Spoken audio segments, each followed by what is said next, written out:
Samajwadi party प्रमुख अखिलेश यादव और Suheldev Bharatiya Samaj party के अध्यक्ष ओम प्रकाश राजभर के बीच पिछले कुछ समय से लगातार सियासी बयानबाजी जारी है। लोकसभा चुनाव को करीब देख ओपी राजभर लगातार सक्रिय हैं और अखिलेश यादव भी।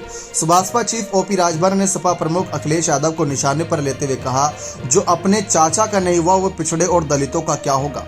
बता दें कि ओपी राजभर का यह बयान वायरल हो गया। इसी के साथ ओपी राजभर ने योगी सरकार और मोदी सरकार की तारीफ करी। ओपी राजभर ने यूपी के पूर्व मुख्यमंत्री अखिलेश यादव पर निशाना साधते हुए कहा, जो अपने बाप चाचा का नहीं हुआ वो पिछड़े दलितों और अल्पसंख्यकों का क्या होगा। इसी के साथ उन्होंने अखिलेश यादव के पिछड़ा यानी ओबीसी प्रेम पर सवाल खड़े किए। इस दौरान ओपी राजभर ने ईडी और सीबीआई एक्शन का भी समर्थन किया। ओपी राजभर ने कहा कि जो लूट कर बैठे हैं उन पर ईडी और सीबीआई की कार्रवाई हो रही है। ये कार्रवाई मोदी जी और योगी जी के राज में ही हो रही है। इसी के साथ ओपी राजभर ने देवरिया कांड को लेकर भी अपनी बात रखी और उन्होंने कहा कि मैं दोनों पक्ष से मिला हूं, सरकार निष्पक्ष कार्रवाई कर रही है। इस दौरान ओपी राजभर ने बिहार में जाति जनगणना को लेकर भी अपनी बात रखी।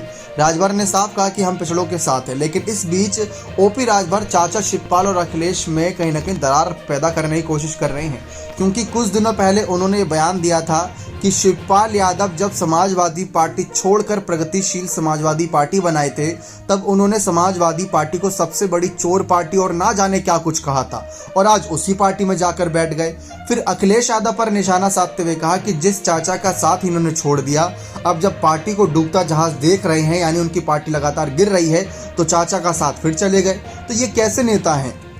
कम से कम अपने बयानों पर तो अडिग रहे। तो ओपी राजभर वो काम कर रहे हैं जनता के बीच चाचा शिवपाल और अखिलेश की लड़ाई का बार बार जिक्र पैदा करके इनके बीच फिर से दरार पैदा करना चाहते हैं। शिवपाल और अखिलेश को अलग करने की यह साजिश है, लेकिन इस बार शिवपाल यादव शपथ लेकर आए थे कि नेताजी के निधन के बाद मैं अखिलेश यादव का पूरा साथ दूंगा, और वो साथ अभी तक दे रहे हैं। तो यही साथ अखिलेश को मिल चुका है, चाचा शिवपाल का भी। लेकिन क्या ओपी राजभर चाचा शिवपाल और अखिलेश को दूर कर पाएंगे? ये सबसे बड़ा सवाल है, क्योंकि जिस तरीके से नेताजी के जाने के बाद अब जिम्मेदारी अखिलेश कंधों पर की पार्टी को आगे बढ़ाए, और उसमें शिवपाल यादव बड़ी भूमिका अदा कर रहे हैं। शिवपाल यादव वैसे ओपी राजभर को बहुत हल्के नेता बता चुके हैं, और ओपी राजभर पर तो अखिलेश भी काफी हमलावर रहते हैं। जब जरूरत पड़ेगी तो फिर से बयानबाजी की जाएगी। बने रहें चैनल के साथ। बहुत बहुत धन्यवाद।